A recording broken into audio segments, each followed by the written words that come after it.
Hi, and welcome to the Digital Freedom Coach podcast with me, Erik Olsson. Here, we go in depth and talk about how you can use digital tools to create more freedom in your life. Are you, as me, curious about how you can work remotely, how you can build a business online, and what it actually takes to create the life of your dreams? Then this is the podcast for you. For more info on what we do, check out thedigitalfreedomcoach.com. So we have a new, very interesting and I say exciting episode of the Digital Freedom Coach podcast. And today we have a new guest. And actually, I will share something because we had sort of a webinar before in an area I work with, like in e-commerce. And then I get the pleasure of meeting Amy, and we had a talk about test-based nutrition and all of those things. And it kind of hit me when we had that, talk. This is interesting. I like the energy, like I like the vibes I'm getting from Amy as well. And I checked out your website, Amy, and everything. So I thought, this could be a very interesting guest to have on my podcast. So I will say something actually, because you sent some info here as well. So Amy is a clinical hypnotherapist. Okay, that's interesting. And a primary health coach. Okay, that's also very interesting, as I am. With a private practice in Mesa, maybe it's pronounced Mesa, Arizona. Mesa. And she holds a PhD in experimental psychology. Okay. And she's published in several peer-reviewed journals in brain science. Okay. I think that is very interesting, especially for listeners to this podcast. I know lots of entrepreneurs and sort of business-minded people, driven people, and if we have some more data and, things about brain science, I think that could be beneficial, right? And Amy also is an Amazon best-selling author. She helps people reprogram negative physical and emotional feelings and limiting beliefs to rewrite their life stories and move forward with greater health and happiness. So what do you think about that introduction, Amy? I love it. Thank you. I'm excited to talk to you about this stuff. Awesome. So please share a bit. I mean, I have a few questions, but it will be interesting to hear from your perspective as well, right? Like who is Amy? I'm either very fickle or a Renaissance woman, depending on your perspective. I like to think the latter. No, I was somebody who just got really into psychology in college, and I was always more artistic. I always figured I'd like go to Paris and, become an artist or something, and that never happened. But the creativity and how that works and the brain systems behind that and all that just really interested me. And I found out that it really came easily, and I was really really attracted to it, and I just absorbed it like a sponge. And so I wound up going to graduate school for brain science. And had a great time just learning about how the brain worked. And so it wasn't so much to see patients. I have, kind of, good and bad feelings about psychotherapy from a philosophical perspective, as well as a practical one. But I just wanted to learn how the brain worked. And so I wound up getting a PhD in brain science. And my focus was experimental neuropsychology. So it was what happens with brain damage and how to when you damage parts of the brain, how does that relate to what that organism is able to do going forward, and what do different brain parts do. And so I just got really into that, and specifically with regard to visual attention and memory. And that led me into this whole, right versus left brain, thing, and subconscious mind, and artistry and creative thinking, innovative thinking, and eventually into hypnotherapy as I took a big roundabout route to get there. But I was a college professor for a while. And as much as I enjoyed teaching classes and working with students, I loved helping them with, their theses and things like that, individual research. But I was teaching the same courses over and over every semester. And I thought, if I do this for 30 years, I mean, I'm going to feel like I'm dying a slow death, I just basically got kind of bored, as crazy as that may sound. And I just wanted to do some different stuff. I am more of a creative mind, so I get bored easily, and I have to have, a lot of variety variety in what I'm doing. And so after a stint in the corporate world and doing some other stuff, I came back around and I put everything in my background kind of into, it all kind of came together into what I'm doing now. And it's pretty cool, just the journey to get here, and then just being here and getting creative with helping people with kind of ninja sneak attacks on the brain, just quick things that we can do to really get past blocks of going wherever you want to go and doing whatever you want to do. We're our own worst enemies most of the time, right? Yeah. So I help people get out of their own way, basically. And that's just the coolest thing ever to me. And there's a lot that goes into that potentially. And so it's a continual education for me and just a lot of fun. So that's where I'm at. Okay, cool. I'm kind of curious. Has it always been your interest in the brain and how it works has been from came from your creative side, like you kind of were interested in creativity? Was there some other story behind it as well? Like for me, for instance, I became a primary health coach because I kind of wanted to be injury free, and we had some issues like health issues in the family, for instance. Yeah. So I think, what I've noticed is that people get into things to figure out themselves. Yeah. Right. And so I got into, when I got into physiological psychology and brain science, I kind of felt like I was a nature versus nurture experiment in progress. As I got more into that, I had been adopted as a baby. And I actually, while I was in graduate school, met my biological parents. They found me, and okay. That's a big long story, but it was really interesting because I would see things, and my brain was working along the lines of, wow, you do that too, I do that, like there must be something genetic to that, right? And then the differences as well, like both the similarities and differences, I thought were just fascinating. And I was really interested in what that was all about. And then it turns out that I come from a whole big family of creative people and 2 Nobel Prize winning cancer researchers. So I've Really? kind of, I've got the scientific stuff and I've got the artistic stuff.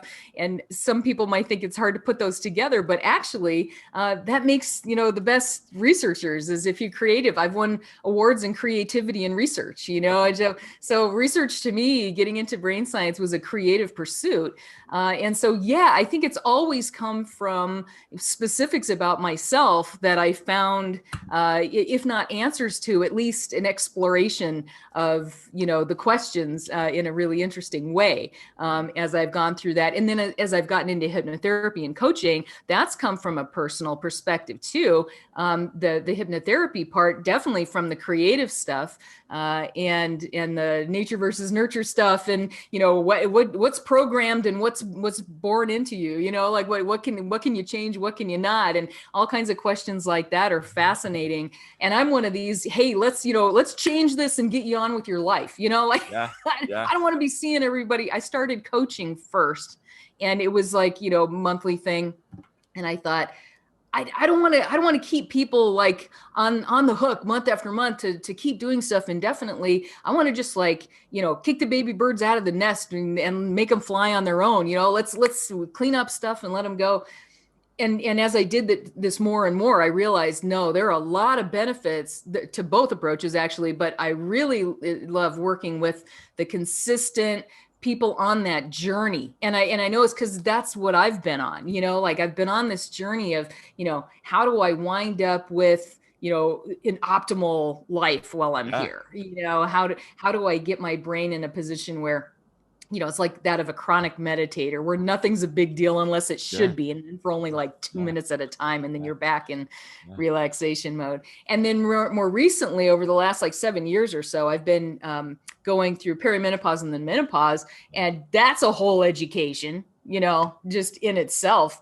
And I wound up with a hip injury that's been an ongoing problem, which I'm still working on, so trying to figure out that hormonal, storm and then, issues from being an athlete for so long and now dealing with, a negative aftermath from, kind of punishing my body, for too long.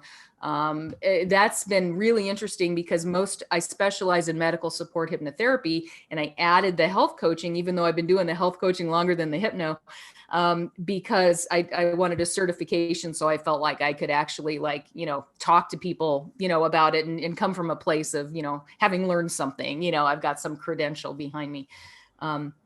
But I can actually talk from experience. And a lot of that came from just trying to figure my own stuff out.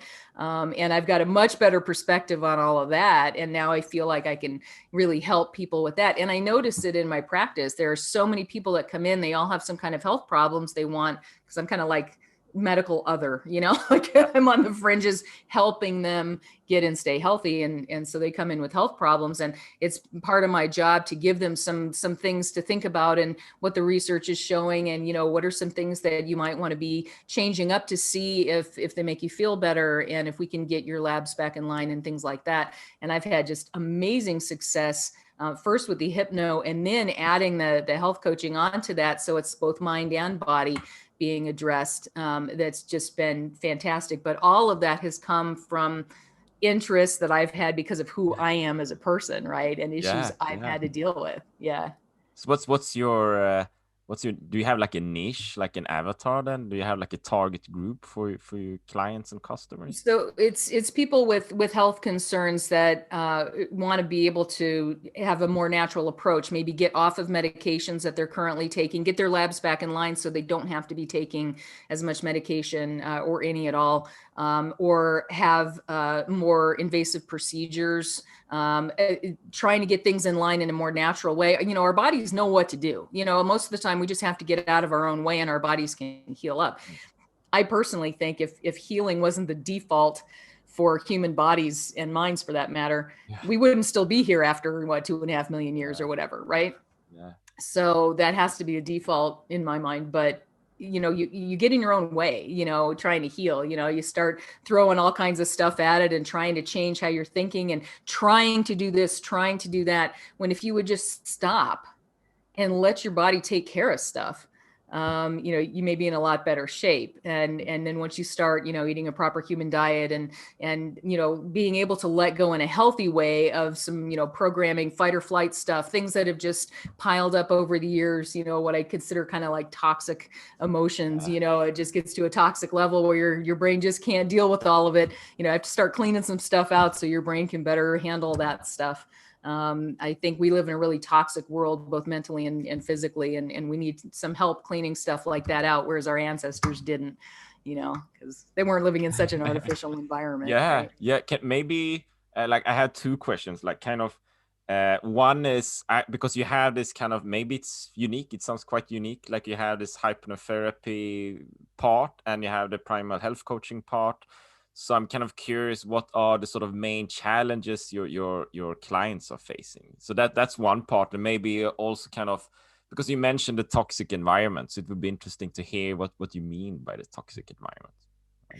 Yeah, so I think toxic, I'm using the term toxic as anything that's taking us away from normal.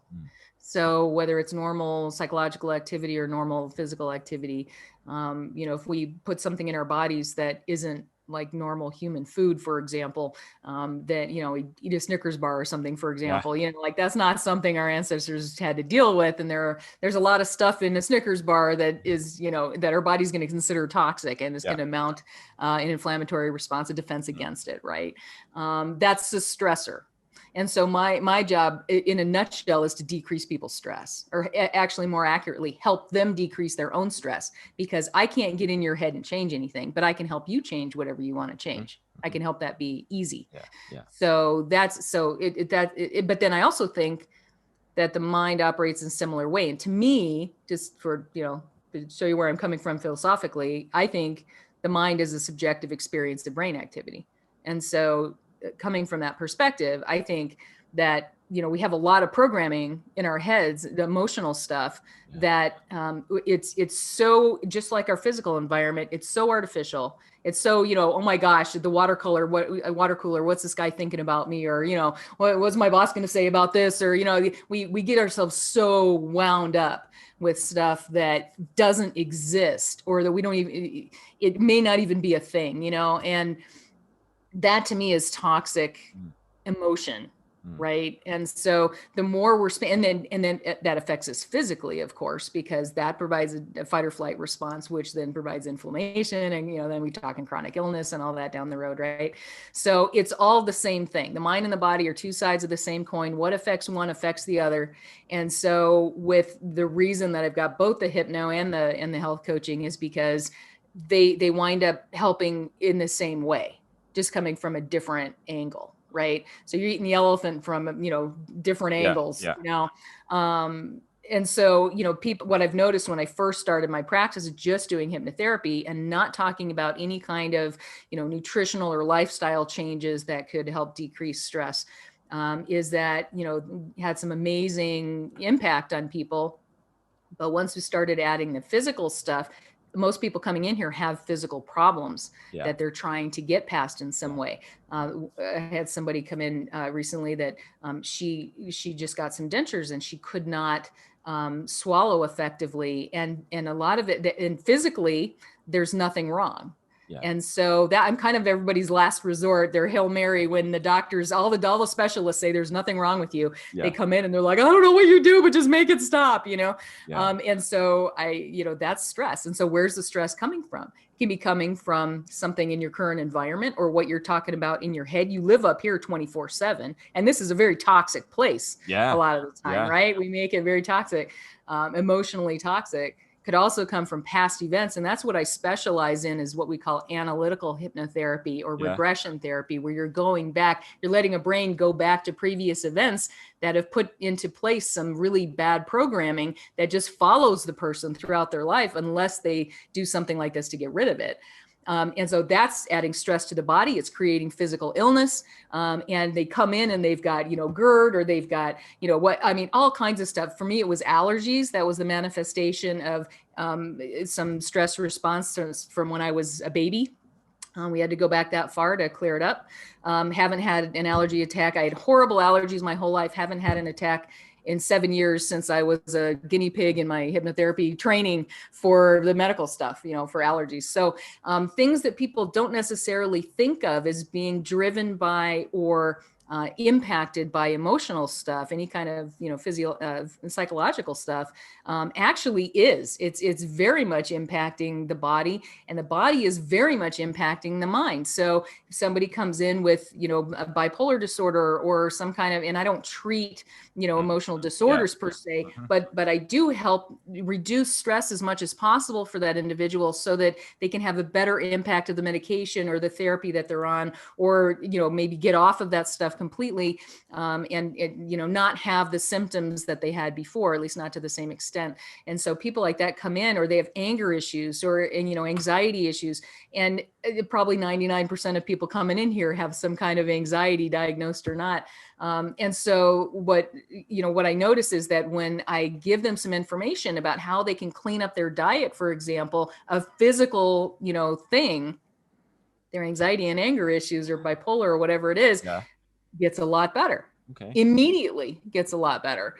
So they're two sides of the same coin. And that's where I'm coming from, is that the more we try to silo the emotional and the physical, the less success we're going to have in being healthy.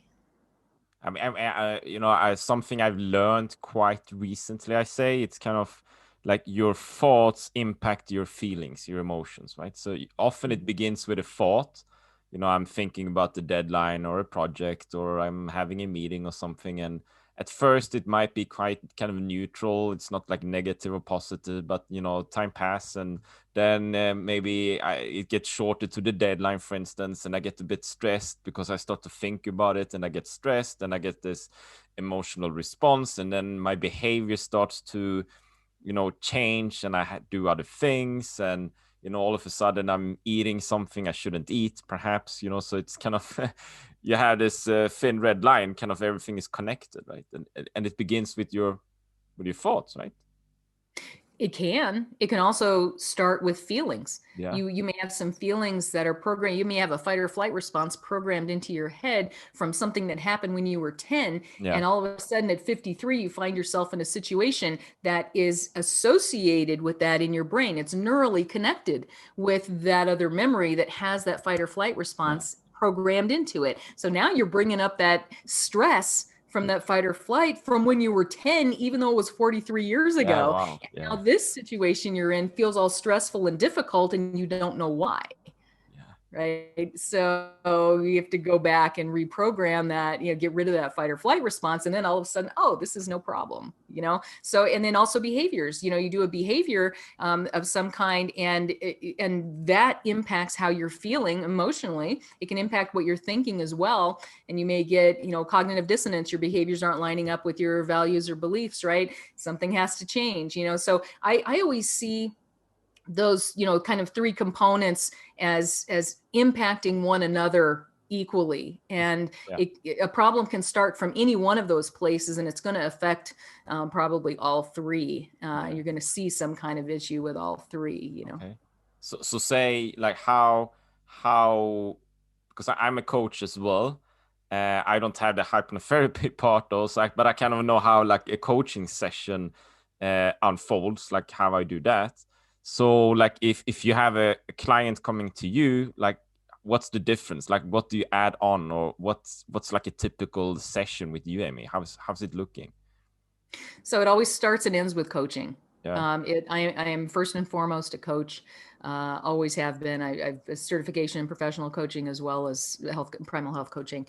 And so, and to me, that makes all the difference. And hypnotherapy is a tool. I also use guided imagery. I also use suggestion therapy. I also use neurolinguistic programming. There are a number of tools that I use in addition to the coaching, but it all revolves around the coaching. It all starts and ends with the coaching.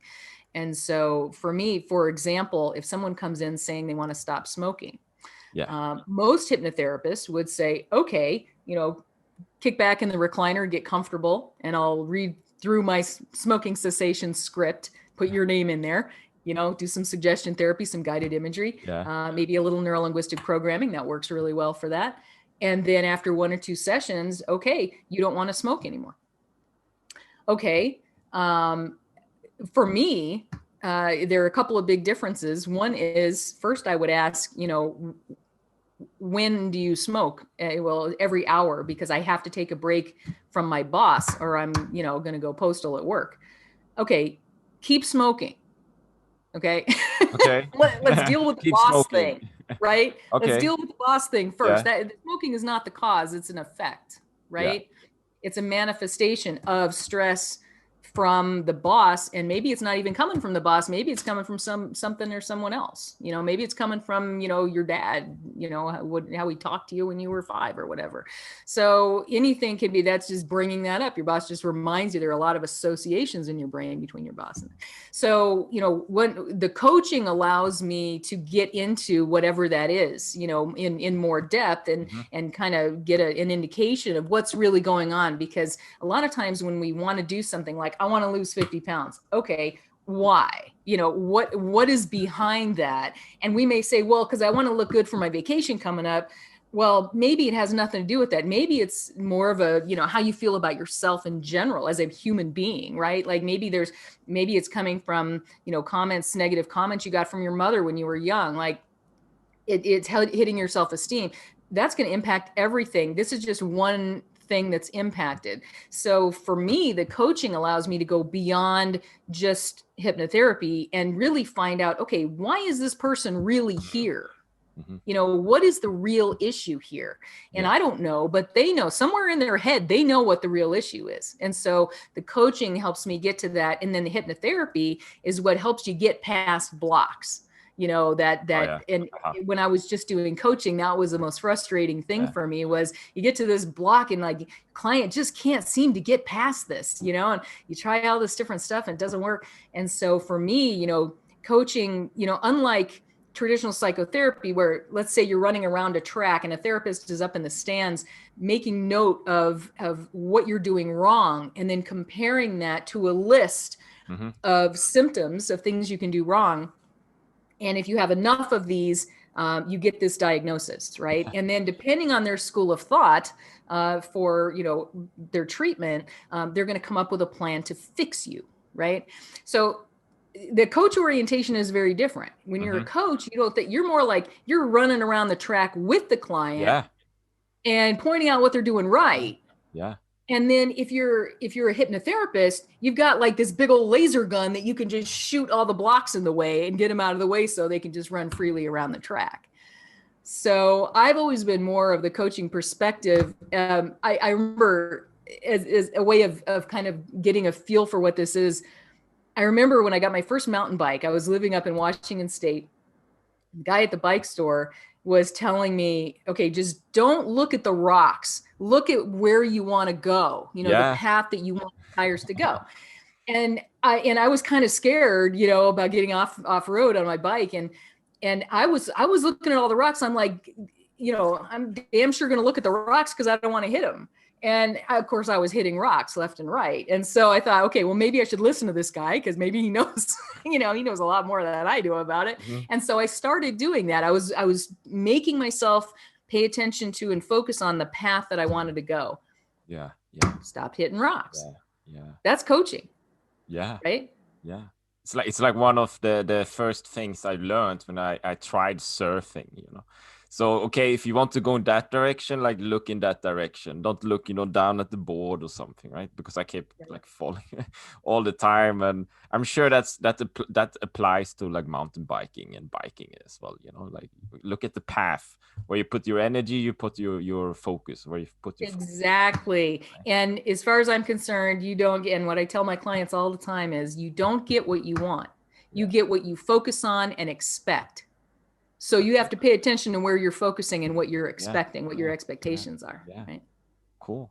So, okay. I'm also thinking like because I know you are building a business and it's also like the Digital Freedom Coach podcast, and we have lots of kind of business people, entrepreneurs, maybe they just started their journey themselves. So they've been at it for a while and they're looking for maybe their niche or how to do it and all.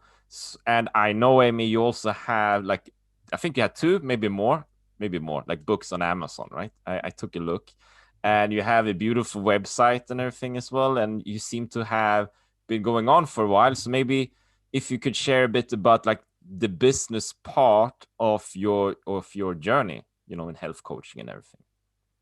Sure.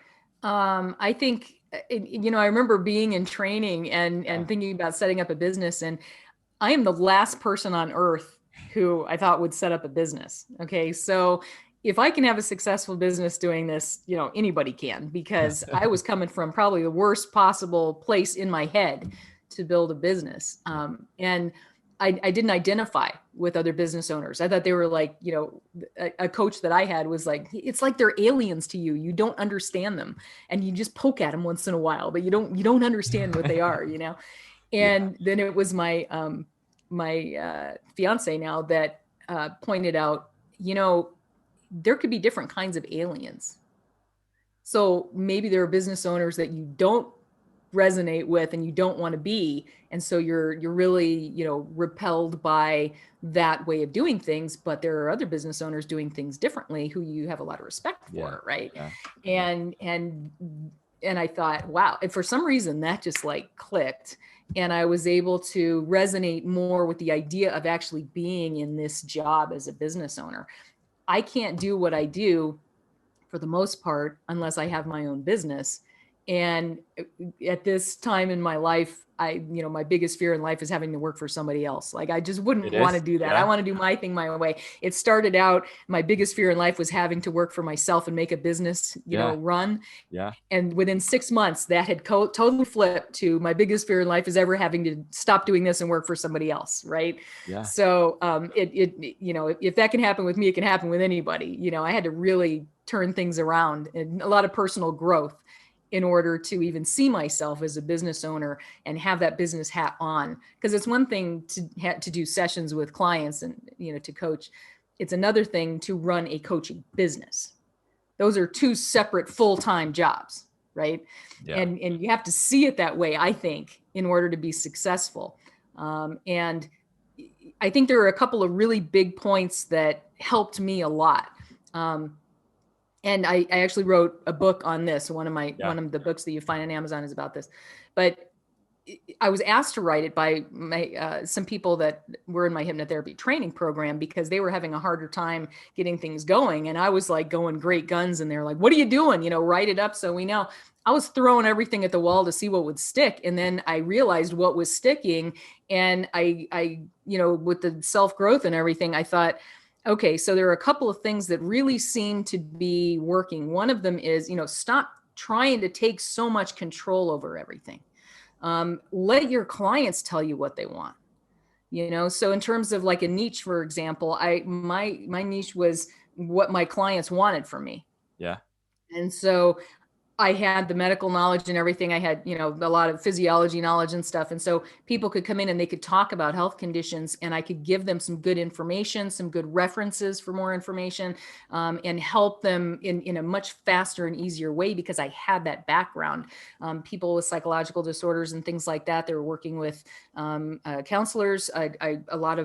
I share a lot of clients with mental health professionals. A lot of my clients are mental health professionals, and medical doctors and nurses. And those are the bulk of my clients. Okay. And you would think these are the people other people go to for that information. They don't have it.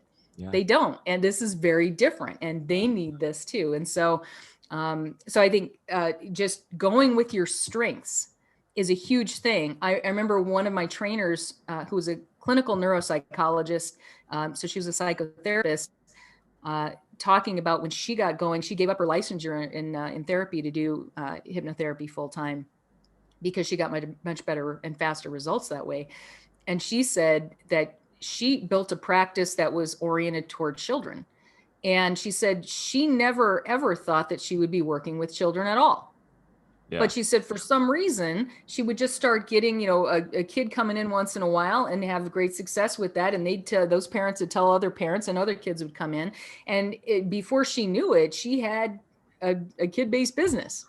And it just worked out that way. And so I think a lot of people stress over finding a niche, and I think that if you just stop stressing about it, and you don't try to put something out there that's perfect, and you put yourself out there for who you are, your authentic self, who you really are, unapologetically, don't try to be all things to all people, because you're not going to be. And you just sound like a salesperson, right? So don't try to make everybody happy with everything. Just be you. And your tribe will find you. If you're out there putting yourself out there and being you, people are going to be attracted to that. And those are going to be your ideal clients, right? And then they're going to tell other people, and birds of a feather, right? So you're going to get more and more people coming in. And before you know it, you're not going to have to, shake down leads anymore, because your schedule is full, and it's full of basically ideal clients. Right. Okay. And that happens organically, I think, when you put yourself out there for who you really are, and you're allowing people to understand who you are. So you're not, trying to be so guided and clinical, and, if you're just being yourself, and you're letting your energy out there, letting your emotion out there, not in a crazy way, of course, there's the point of diminishing returns, right? But people can't trust you if you're trying to be all things to all people. Yeah. There's no trust that develops there. And with something like coaching, it's all about trust. That's number one indicator of success with a client, is their trust in the coach, right? Sure. I'm thinking, a few things. Like, one is like one of the first things I've learned when building a business is like, okay, you need to find the avatar. You need to think about it. And who is your ideal client? And what's your secret sauce? And all of those things. And I think I got quite stressed over it. And I was kind of thinking, like in my health coaching practice, my ideal client would be like this adventure runner, ultra runner. Those didn't end up being most of my customers and clients. Instead, I got lots of customers and clients, maybe between 45, 55, and they had done lots of sports before, but something had happened, and now they needed some coaching to get back on track.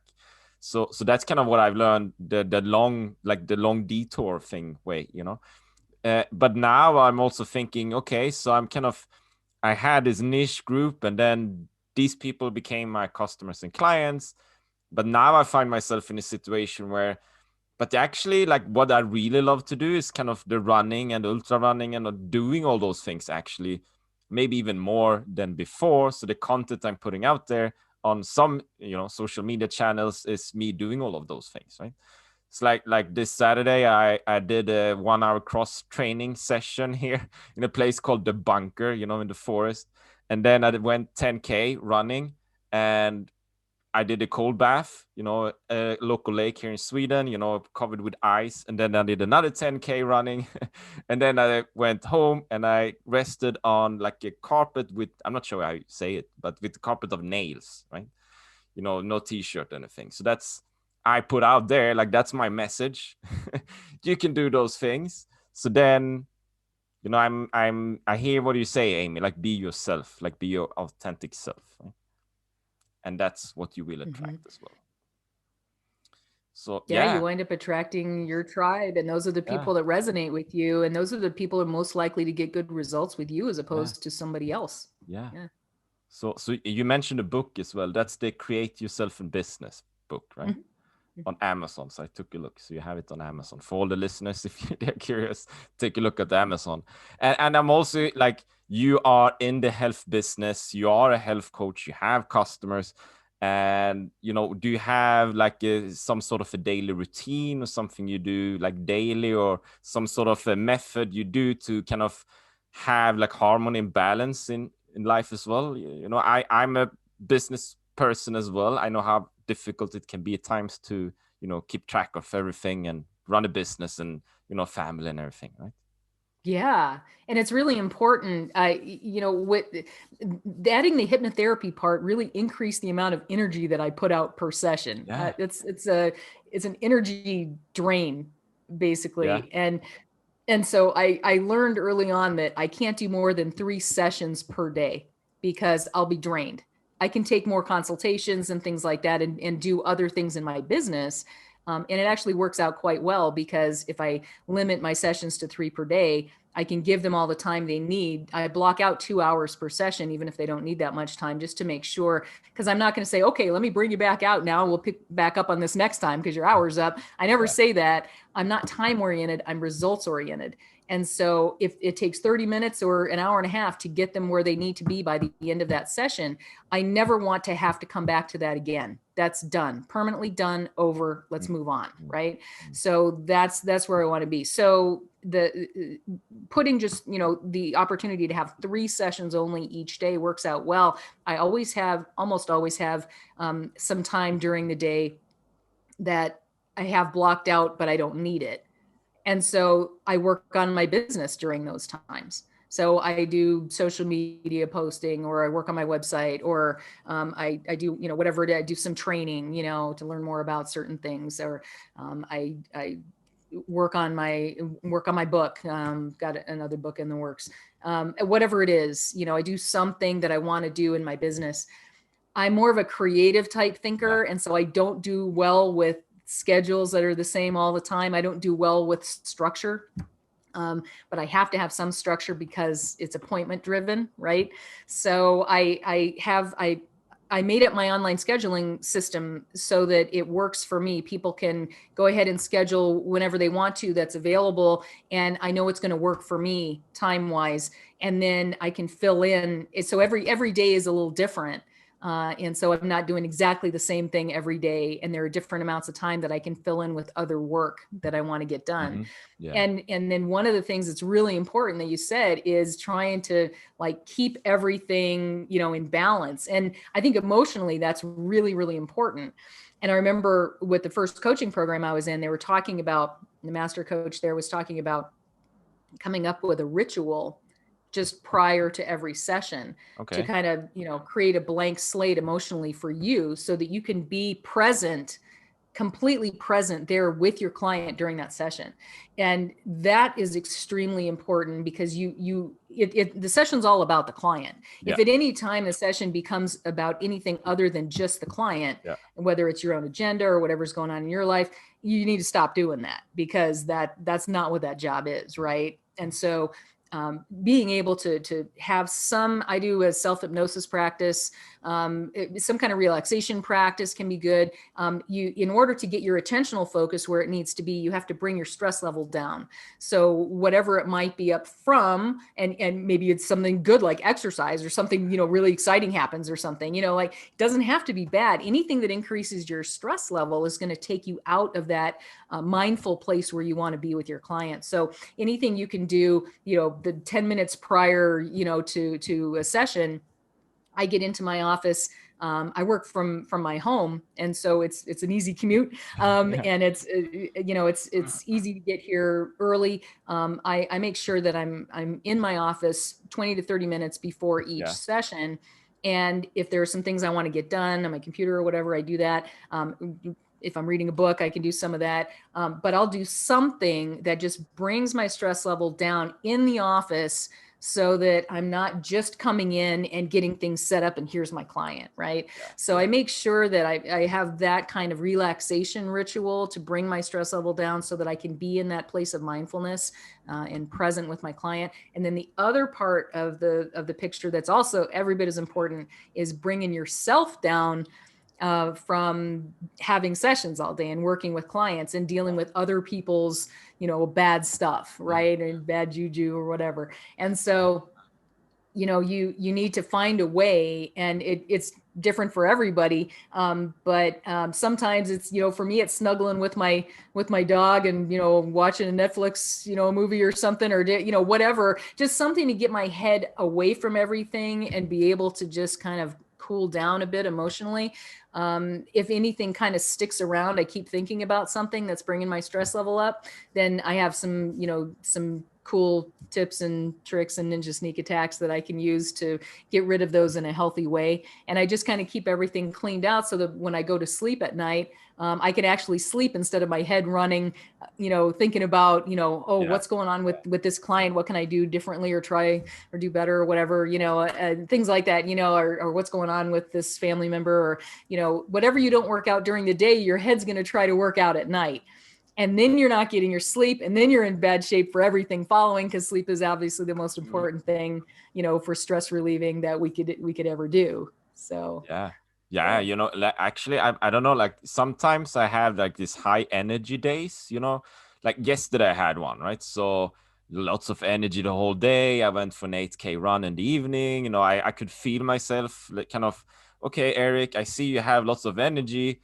Okay, let's see how it is tomorrow, because sometimes when I'm peaking and then the next day my energy is a bit lower, and then I'm kind of aware of the fact that I need to take it a bit lower the next day, right? Okay, maybe it's not the best day to do like cross training or a 10K again and go really intense, but still, running and sports is my way of, like a de-stressor, right? So if I would have client, for instance, so I would meet someone, then I would like to go for a run. But if I can't because, my energy is a bit lower, it would be great with some sort of a hack, like a brain hack, Amy, like some sort of a way, and maybe for the listener too, like some technique or something to get like calm down, maybe just 5 minutes before like a call or a session or something. Do you have something like that to yeah. share? Yeah. So, okay. So if you have 5 minutes, here's something you can do. So you can just close your eyes and take a few nice deep breaths. Just to start, as soon as you start slowing down your breathing, your body's going from sympathetic nervous system dominant to parasympathetic, right? That becomes rest and digest mode, right? So you start going into that state throughout your entire body.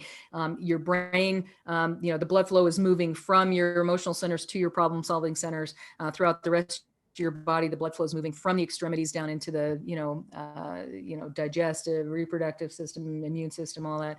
So that's where you want to be, and you want to get there, and you want to be firmly there, and you want to stay there. And so just closing your eyes, because about 2/3 of our brain is devoted to vision in one way or another. And so when we close our eyes, that gets rid of a lot of stimulation immediately.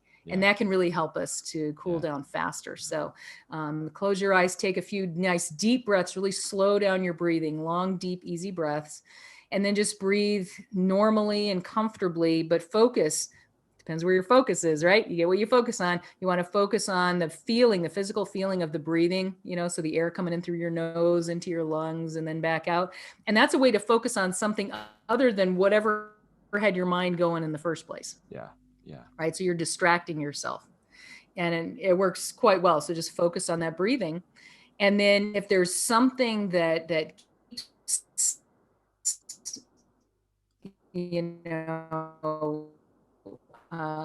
keeps knocking at the back of your mind that you just can't see, you can get in touch with that feeling in some way. And then ask yourself where you feel it in your body. Located in your body. You'll feel it somewhere in your body physically. Maybe there's some butterflies in your stomach, or you feel, a pain in your left elbow that then goes to your right knee. It's not a physical thing. It's psychogenic, right? It's your subconscious telling you there's something that's bothering you, basically. And so get in touch with where that feeling is in your body, and then give it a form or a shape, some kind of an image, whatever your head, it doesn't have to make any sense. Maybe it's a ball of string. It just comes to your head and you don't know why. Take that ball of string out of your body. So you're essentially taking that feeling out of you and put it like in the basket of a hot air balloon and watch it fly off. Okay. And wait until you can't see it anymore, Or I have one woman that, she straps everything to a rocket and sends it off into space. A guy who's a power lifter, he takes out the trash every morning. He puts all his negative feelings that have been coming up into a barrel, and he hurls it over the ocean until he can't see it. Just doing something like that. And then, a couple of other deep breaths, and focus on something positive, something that just makes you feel really good, or maybe give you a suggestion, give yourself a suggestion, like, I'm good enough. I'm smart enough. you don't want to go superlative here because you're not going to believe it, but if when I had one coach saying, I don't want to just be good enough. I want to be awesome. I'm like, okay, but you have to convince the little doubter part of you that's hearing, I'm awesome. And he's going, I don't know, man, you need to convince that part that you're good enough. Right. And then you're okay to do anything on that level. And so just giving yourself a suggestion, I've got this, I've got anything that's current, present tense, it is happening, not I will, because your brain is like, okay, let us know when. Nothing's going to happen, right? Giving yourself affirmations, there's an art to it, and you can do it wrong. And so to really be effective, make sure it's positive, make sure it's current and simple, like you're talking to a child. No, nothing negative, because like your dog, you're talking to your dog. Do you want a cookie? What's your dog do? Gets all excited. If you tell your dog, do you not want a cookie? What's going to happen? It's going to get all excited, right? Your subconscious is the same way. Yeah. If you say not, you're going to, reinforce exactly what you don't want. So it has to be current and positive, and visualize it happening. Visualize something happening that you want to see go a certain way. See it going just the way you want. And all of that can take just a couple of minutes. And you can be like right there in that good state to be present and mindful with your client coming in, or feel better after your day, and be able to have that balance. Good value. And for the listener or the viewer, if you're watching on YouTube, see this last few minutes and then see it again. I will. And I have one more question as well, Amy. So kind of, it's the digital freedom coach, right? How you can use sort of digital tools to create more freedom. So of course, like freedom is something I love to talk about. And like, how do you see freedom? Is freedom something you're aiming for, or do you feel like maybe you have freedom already, or please share a bit about your thoughts about freedom. I think it's a continuum. And so we're never going to have complete freedom as long as we're in business, because there are going to be constraints, that we have to take into consideration to have our businesses. But there, we're in business for ourselves, so we can have a lot more freedom with what we do and how we do it and when we do it, than if we were working for someone else. Right. So that, to me, I love the freedom that I have with my own business. I feel like it took me 2 years to even, program a lunch hour into my schedule. Like I wouldn't even take a lunch hour. Right. And my fiance was like, well, look, it's your business. Take a lunch hour, right? Like, you don't have to be working 24/7, right? But I felt like I did, because I had to, make a success of this. And so I think realizing that you have a lot more freedom than you think about when to do things, how to do them, and being able to do things my way is just a huge thing. I do things differently than anybody else in my business does.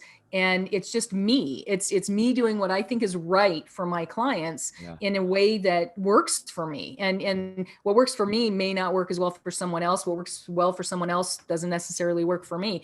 So we're all individuals. So we have the freedom to do things in a way that works best for us. And then, digital tools just help me do that because it's just Yeah. me. If I didn't have online scheduling, that would take up half my day. It's amazing how much time you can spend doing, inane stuff, and that can be automated. And I actually used to be a process efficiency coach for a big IT company. Okay. Yeah. And I didn't know a whole lot about IT. I know enough to be able to, do my own website and stuff. I don't want to do anybody else's, but I'll do my own. But that was amazing because I got to understand more about how to automate things and the amount of time and work it can take off of your plate. Yeah. Once you now, it may take you a weekend and a lot of hair pulling to get it set up. Yeah. But once it's set up and it's running, it's pretty much hands off, and it's your best employee. My website is my best employee, and it's not free, but it's damn close. Right. Yeah. So I have it set up to do as much automated as possible. And then I have more time to work with clients, to talk to them, to work with myself so that I'm there in the best way for them. Right. Taking vacations once in a while, taking some time off each day, and it's a day off each week, things like that. If you don't do that, if you don't do the self-care and have a way to free things off of your plate, with systems like that, so that you have that self-care, you're not going to be there in as good a way as you may think that you are. Yeah. For your family, for your clients, for yourself, for anybody. Yeah. I did lots of hair pulling. I did too. I'm surprised I have any left. I don't. But yeah, and it takes time and an effort. Apparently you did more than I did. Yeah, I did a bit more, but it's like my background is kind of like you sharing, right? Like just a few years ago, I did something completely different. Like I had a regular 9 to 5 job, so this kind of to build something by myself was very alien to me. And it took a long time, until I actually started to do it. But yeah, okay, cool. So let's run this off as well. And for the listeners, maybe they're interested in coaching or business advice or whatnot, how can they reach you, Amy? So amyrosner.com is my website. It's AMYROSNER.com. And my contact information is there. On the bottom of the page, you'll see different social media links. I'm on Instagram. I'm on Facebook. And I post stuff all the time. I have an online group coaching program, basically, just for de-stressing, both the psychological and the physical, and a lot of tips and tricks and ninja sneak attacks and references for information and recipes, like anything and everything, in a Facebook group that goes along with that. And it's extremely inexpensive. I'm trying to just get as much information out to people as possible. So if you want more information about just different ways to de-stress, check out my website. And you can, up at the top, you can go to online courses and programs, and you'll see a de-stress, course. It's how to make your brain your BFF. So, so check it out. And if anybody has any questions or anything, I do free consultations as well, because most people don't know anything about hypnotherapy, or what they've heard is wrong. So there's always that education on the front end. So I love talking to people about this stuff whenever they have questions or concerns. And so feel free to get in touch. You can schedule a free consultation, or just, drop me an email or something, and I'm always available to answer questions. Perfect. Thank you, Amy. I will also add your contact details in the show notes to this episode. So for everyone listening to this podcast, feel free to reach out to Amy, of course. And that's it for today. Have a powerful day. Be courageous, be bold, and aim high. Talk soon, and bye-bye. Thank you, Erik. So we have a new powerful episode of the Digital Freedom Coach podcast. And today I had the pleasure and honor to meet Amy Rosner. So Amy, what did you think about being a guest at this podcast? Oh, I loved it. It was great. I love talking to you, Erik. You're a really great show host, and that's no small thing. So yeah, I loved. I've done a lot of these things, and I just thoroughly enjoyed being on your show. So thank you so much for letting me Cheers. get some information out there to people, and just Yeah. having a really great conversation with you. Awesome. Awesome. So yeah, take care, everyone. And thanks, Amy, for participating in the podcast. And for the listeners, don't miss this episode. It's very exciting. Lots of value. Talk soon. Bye bye.